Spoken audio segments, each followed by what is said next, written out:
তার বাচ্চারে ফিটার দুধ খাওয়াইবো, 15 লাখ টাকা দাম। তা এটি তো আশ্চর্য মনে করেন, সোনা রূপার ফিটার বানাই দিতে। সেই যেটা ফিটার বানানি সেটা আশ্চর্য ধরনের জিনিস না। আমরা অল তো জিনিস তৈরি করতে জানি, বুঝছেন? শুধু মানুষের জীবন দিতে জান দিতে পারি না, এটা আমরা সব বানাইতে পারি সোনা রূপা দিয়ে। পুরানা দোকান আমরা সব কিছু বানাইতে পারি, আপনি যা বলবেন তাই আমরা বানিয়ে দিব। রূপার ছাতি 150 ভরি দিয়া, ওটা ছাতি যে মন্দিরের রাখবে, তাদের দেবতার উপরে রাখবে, 150 ভরি দিয়ে একটা ছাতি বানিয়ে দিছি। এমনও একটা বাবা মা আসছিল একদিন, তার যা বাচ্চার যা লাগে যাবতীয় জিনিস বানিয়ে নিছি, চামচ থাল বাটি গেলা সব বানিয়ে নিছে সেট। এই জন্য আর কি তারা সবকিছু শৌখিন মানুষ, তারা এই জন্য টাকার দিকে চায় না, এরা মনে করেন বাচ্চার শৌখিন দিকে চায়, বানিয়ে নিছে। আমাদের তো একটা কর্ম মনে করেন, এটা বিশাল ব্যাপার মনে করেন যারা আসে, আর আমরা তো কাজ করি, মনে আমাদের কাছে আসে আমরা বানাই। অনেক লোক আছে যে বাটি জন্মের আগে বানায় না, দুনিয়াতে আসার আগেই তারা নিয়ে রাখে, রেডি করে নিয়ে রাখে, যখন হবে তখনই মুখে দেয়। অনেক 1 মাস আগে বানায় নিল, 1 সপ্তাহ আগে বানায় নিল, নিয়ে হাসপাতালে রাখে, তাদের কাছে রাখে, যখন জন্ম হবে তখনই দিবে সাথে সাথে। আমাদের তো এখন মনে করেন করতে করতে করতে মনে করেন অভ্যস্ত হয়ে গেছে। এটা বাবা মারা দিবে, তারা অন্য লোকেরা দেয়, মামায় আসে, খালায় আসে, পুপায় আসে, চাচায় আসে, যে আসে একজন আসে গার্জিয়ান, তারা নেয়।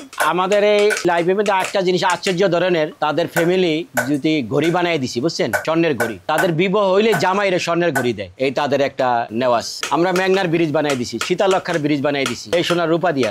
এটা তারা রাখছে, এই সীতালক্ষার ব্রিজ নারায়ণগঞ্জে এটা বানাই দিছি, উপহার দেয়। যারা এটা বানাইছে কন্ট্রাক্টর ইঞ্জিনিয়ার জাগো, তা করে গিফট করে। বাপ মা তো বা চায় যেন ভালো হোক, ভালো থাকুক, মুখ দিয়ে সুন্দর কথা বাইরে হোক। এখন তো ছেলে তো পরে তার এটা হয় না, গার্জিয়ান চেষ্টা করে, নাহলে তো সোনার রূপা দিয়ে খাওয়াইতো না। এই যে একটা কমপ্লিট বাটি, এটার দাম আছে প্রায় 1,70,000 টাকা। শিশুরা ওরা বাবা মা কিংবা দাদি দাদা উপহার হিসাবে দিল।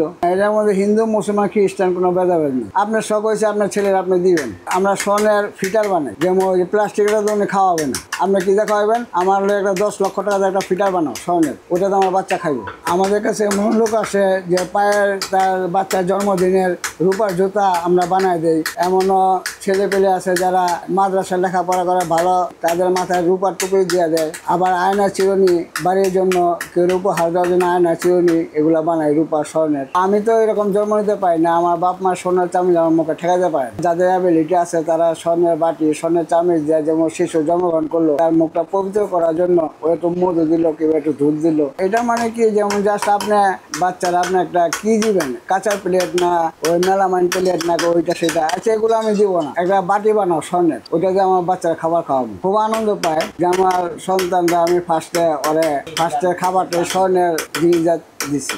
রূপার আপনার প্লেট বানাই, তারপরে জগ বানাই, মগ বানাই। যখন আমি এই কাজে আসি তখন এটা অবাক লাগছে। আসার পরে এমন এক সময় এসে যে কাজটার ভিতরে আমার কিভাবে জানি মালিকে নিয়ে আসলো, এই কাজটাই আমার জন্য প্রযোজ্য। বাপ মা সোনার চামচটা খাওয়ায়, তখন আমার কাছে অবাক লাগছে। যখন আমি কাজে আসলাম, আইসা দেখলাম যে সোনার চামচ, নৌকা, ধানের শীষ, নাঙ্গল, কুড়া, তুলসী পাতা, তুলসী গাছ, কুমোর, মানে এগুলি দেখতে দেখতে আমার কাছে মনে লাগে পান্তা পাতার কাঁচা মরিচ, এগুলি কিছুই না। বাংলাদেশের ভিতরে কোনো জায়গায় কাজ না হইলে আমার এখানে এই কাজটা হবে।